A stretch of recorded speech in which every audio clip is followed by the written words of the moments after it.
फाल्गुन मास शुक्ल पक्ष की आमलकी एकादशी का महात्म्य। युधिष्ठिर ने कहा, हे श्री कृष्ण, मैंने विजया एकादशी का महात्म्य जो महान फल देने वाला है सुन लिया। अब फाल्गुन शुक्ल पक्ष की एकादशी का नाम और महात्म्य बताने की कृपा कीजिए। भगवान श्री कृष्ण बोले, महाभाग धर्मनंदन सुनो, तुम्हें इस समय वह प्रसंग सुनाता हूँ जिसे राजा मानधाता के पूछने पर महात्मा वशिष्ठ ने कहा था। फाल्गुन शुक्ल पक्ष की एकादशी का नाम आमलकी है। इसका पवित्र व्रत विष्णुलोक की प्राप्ति कराने वाला है। मानधाता ने पूछा, द्विजश्रेष्ठ, यह आमलकी कब उत्पन्न हुई, मुझे बताइए। वशिष्ठ जी ने कहा, महाभाग सुनो, पृथ्वी पर आमलकी की उत्पत्ति किस प्रकार हुई यह बताता हूँ। आमलकी महान वृक्ष है जो सब पापों का नाश करने वाला है। भगवान विष्णु के थूकने पर उनके मुख से चंद्रमा के समान कांतिमान एक बिंदु प्रकट हुआ। वह बिंदु पृथ्वी पर गिरा। उसी से आमलकी अर्थात आंवले का महान वृक्ष उत्पन्न हुआ। यह सभी वृक्षों का आदिभूत कहलाता है। इसी समय समस्त प्रजा की सृष्टि करने के लिए भगवान ने ब्रह्मा जी को उत्पन्न किया। उन्हीं से इन प्रजाओं की सृष्टि हुई। देवता, दानव, गंधर्व, यक्ष, राक्षस, नाग तथा निर्मल अंतःकरण वाले महर्षियों को ब्रह्मा जी ने जन्म दिया। उनमें से देवता और ऋषि उस स्थान पर आए जहाँ विष्णुप्रिया आमलकी का वृक्ष था। महाभाग, उसे देखकर देवताओं को बड़ा विस्मय हुआ। वे एक दूसरे पर दृष्टिपात करते हुए उत्कंठापूर्वक उस वृक्ष की ओर देखने लगे और खड़े खड़े सोचने लगे कि प्लक्ष अर्थात पाकड़ आदि वृक्ष तो पूर्व कल्प की ही भांति हैं, जो सबके सब हमारे परिचित हैं, किंतु इस वृक्ष को हम नहीं जानते। उन्हें इस प्रकार चिंता करते देख आकाशवाणी हुई, महर्षियों, यह सर्वश्रेष्ठ आमलकी का वृक्ष है जो विष्णु को प्रिय है। इसके स्मरण मात्र से गोदान का फल मिलता है।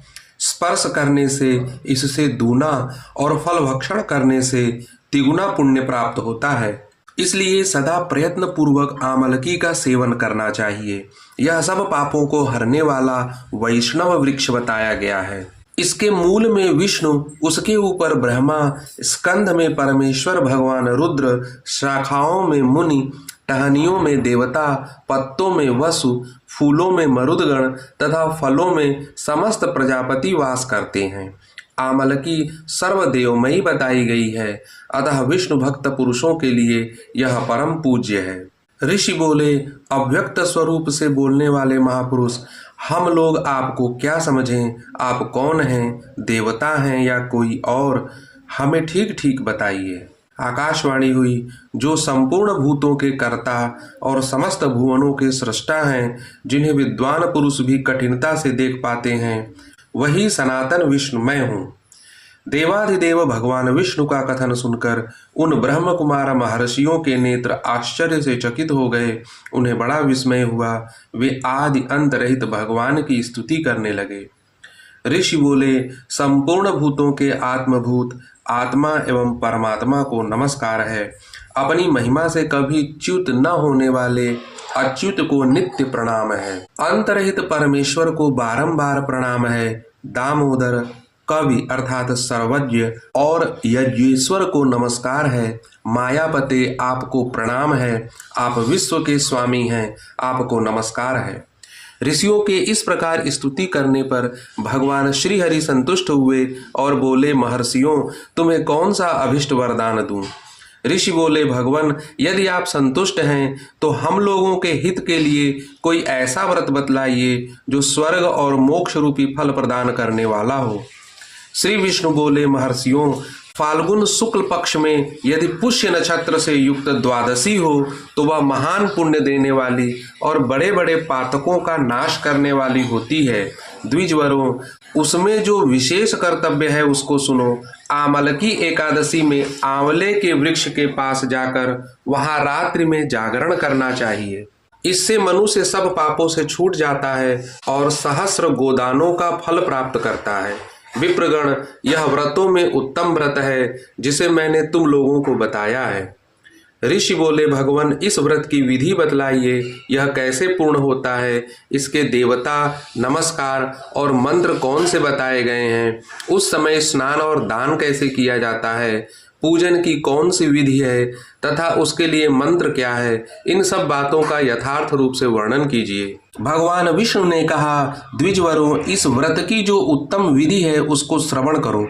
एकादशी को प्रातः काल दंत धावन करके यह संकल्प करें कि हे पुंडरीकाक्ष, हे अच्युत, मैं एकादशी को निराहार रहकर दूसरे दिन भोजन करूंगा, आप मुझे शरण में रखें। ऐसा नियम लेने के बाद पतित, चोर, पाखंडी, दुराचारी, मर्यादा भंग करने वाले तथा गुरु पत्नीगामी मनुष्यों से वार्तालाप न करें।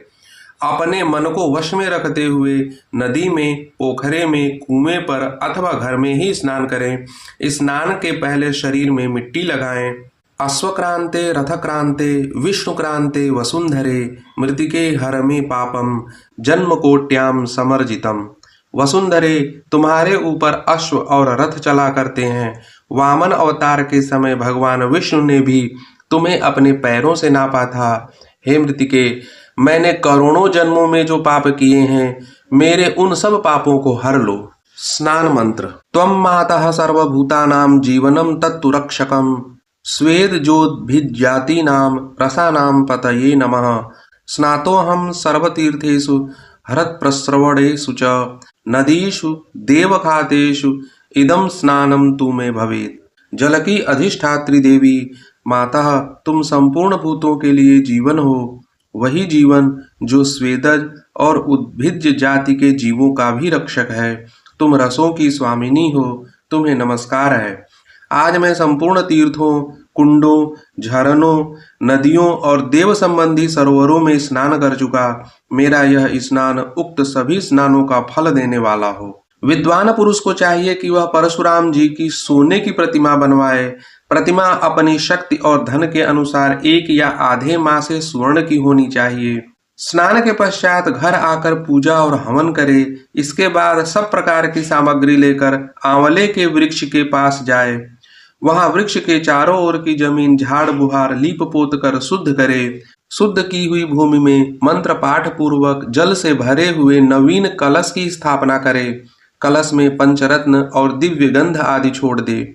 श्वेत चंदन से उसको चर्चित करे। कंठ में फूल की माला पहनाए। सब प्रकार के धूप की सुगंध फैलाए। जलते हुए दीपकों की श्रेणी सजाकर रखे। तात्पर्य यह कि सब ओर से सुंदर और मनोहर दृश्य उपस्थित करे।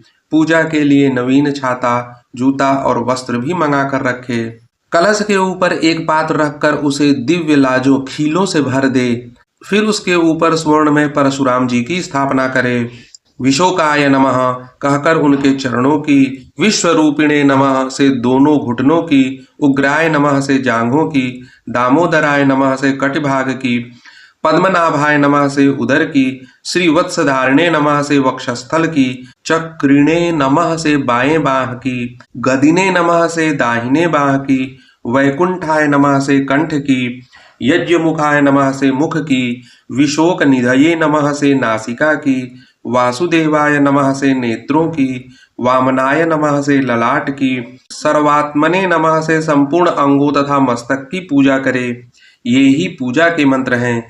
तदनंतर भक्ति युक्त चित्त से शुद्ध फल के द्वारा देवाधिदेव परशुराम जी को अर्घ्य प्रदान करे। अर्घ्य का मंत्र इस प्रकार है।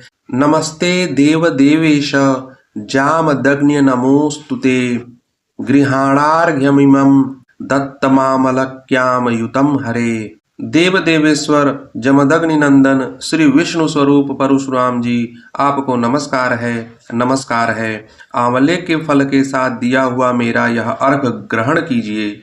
तदनंतर भक्ति युक्त चित्त से जागरण करें। नृत्य, संगीत, वाद्य, धार्मिक उपाख्यान तथा विष्णु संबंधिनी कथा वार्ता आदि के द्वारा वह रात्रि व्यतीत करें।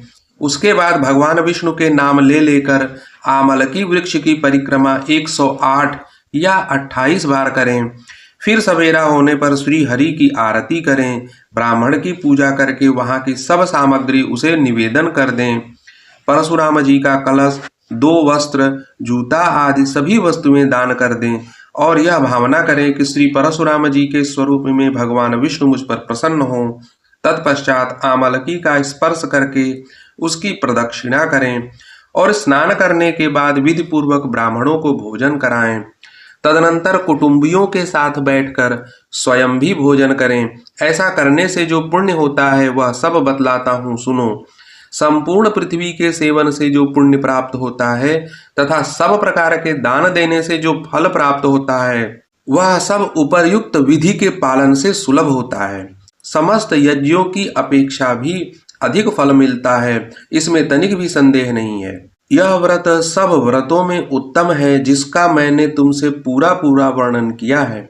वशिष्ठ जी कहते हैं, महाराज, इतना कहकर देवेश्वर भगवान विष्णु वहीं अंतर्धान हो गए।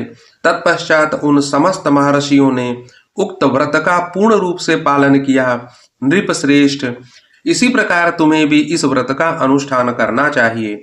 भगवान श्री कृष्ण कहते हैं, युधिष्ठिर, यह दुर्धर्ष व्रत मनुष्य को सब पापों से मुक्त करने वाला है। नारायण नारायण।